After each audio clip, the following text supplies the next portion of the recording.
So Phil Gramm is a former Republican senator, and as we discussed the other day, he's one of the people who's directly responsible for the recession. Now, I say that because he was one of the people who proposed the Gramm-Leach-Bliley bill, I think it's called, which is basically a piece of deregulation which repealed Glass-Steagall. And for those of you who don't know, Glass-Steagall made it so that there was a wall of separation between commercial banking and investment banking. So, in other words, when you go to the bank and you put some money in the bank, you're doing that, and there's this implicit understanding that I'm going to give you this money, but don't make any wild, ridiculous investments that are definitely going to fail, Mr. Banker. So that was the way it worked for a very long time. But then Phil Gramm came along with all of his Republican buddies, and Bill Clinton signed it, by the way, and they passed this bill which got rid of that wall of separation between commercial banking and investment banking. So now when you go put your money in the bank, they could take that money and they can do insane casino capitalist bets. They can bet on derivatives, they can do puts, they can do calls, they can blow money on penny stocks, they can do whatever the fuck they want to do with it. They can take high-risk investments, make high-risk gambles, and not tell you about it. So, I mean, it was a terrible piece of legislation, and it's directly responsible for the subprime mortgage crisis and the Great Recession. It's one of the biggest pieces of the puzzle here. So the writing was on the wall when they passed that, and when Phil Gramm proposed that. So in a hilarious display of buffoonery, Phil Gramm was invited in front of a Senate Finance Committee hearing to discuss the economy. For fuck's sake, man. That's like inviting Dick Cheney to talk about morality.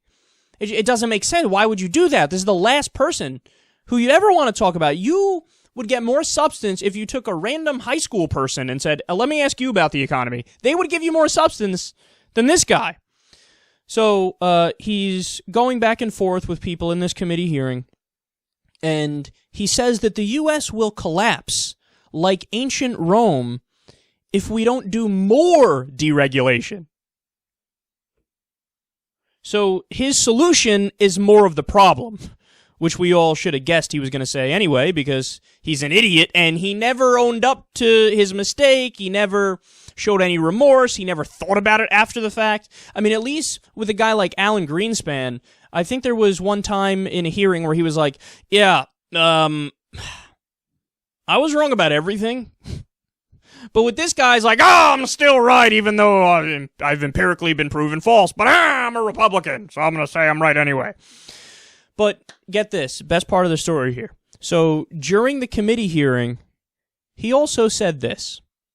It's the one form of bigotry that is still allowed in America, and that's bigotry against the successful.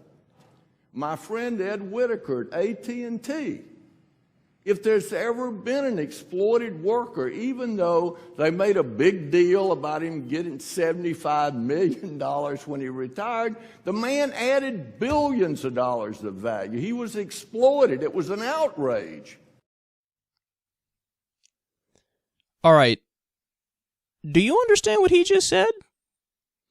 The former CEO of AT&T, who got a $75 million severance package, he says he was an exploited worker. The last remaining acceptable form of bigotry in America is bigotry against the rich. Bigotry against, pity the billionaires. That guy's a billionaire. Who he's saying he was an exploited worker. This billionaire was an exploited worker. He only got $75 million. How's a brother supposed to eat?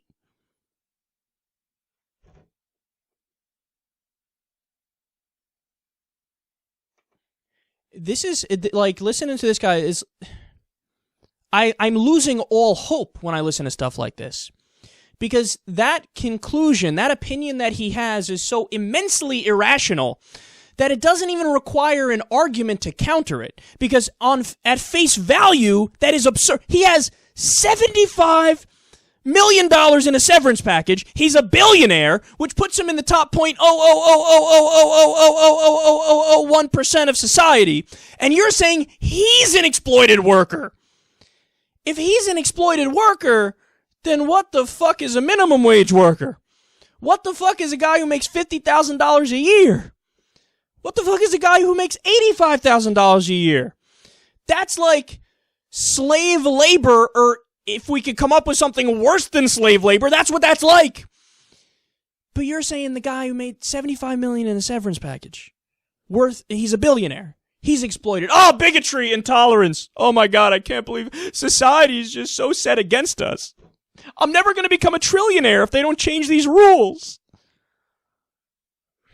It's gotten to the point where it's beyond just me thinking this guy's ignorant, me thinking this guy's stupid. I actively hate this person. Like, I have a seething, burning, passionate hatred for Phil Gramm. You crashed the fucking economy. You're too dumb to even realize you crashed the fucking economy.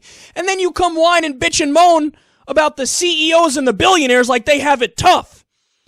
Because of your decision, then the middle class and the poor had to bail out Wall Street with our tax dollars. So they sell you a fucking predatory mortgage. You can't pay it back. And then when the shit hits the fan and the economy crashes, the government doesn't rush in and help you and give you a bailout because you were swindled and you're the victim. They go right to the person who was the perpetrator and they say, let's bail these guys out. Let's bail the Wall Street bankers out. I can't take it, man. I can't take it. The game is fucking rigged against you, and idiots like this are calling the shots. This guy was responsible for making decisions that affected your life. And he thinks that, billionaires there's intolerance, there's bigotry against billionaires, there's bigotry against rich people. No, it's not a bigotry against rich people. How did you make your money? Nobody's going in front of LeBron James' house with a fucking pitchfork and yelling at him. Nobody's angry at Oprah. Nobody's angry at their doctor who might make $600,000 a year or something like that. Nobody's angry at the surgeon. Nobody's angry at, you pick the profession where people make a lot of money. The small business owner whose small business became a pretty big business and was successful because he sold a good product and now the guy's worth $2 million. Nobody's mad at that person. Nobody's mad at that person. People are trying to be that person. There's no bigotry or intolerance against the rich. The only people who we're angry at are the people who fucking robbed us in the way that I just described. Where they sold you a bad loan knowing it was a bad loan so they could play hot potato with it and pass it off to the next company while they got their money, and then the government came in and bailed them out when it was their decisions that fucked everybody over, and you aided and abetted them all along. And then how much you want to bet this asshole never voted for a minimum wage increase, never voted for increased unionization, never voted to help the middle class. But no, there's no... The system isn't set against them. The system is set against the guy who got $75 million when he left his job and who's a billionaire. That's who you should feel bad for, according to Phil Gramm.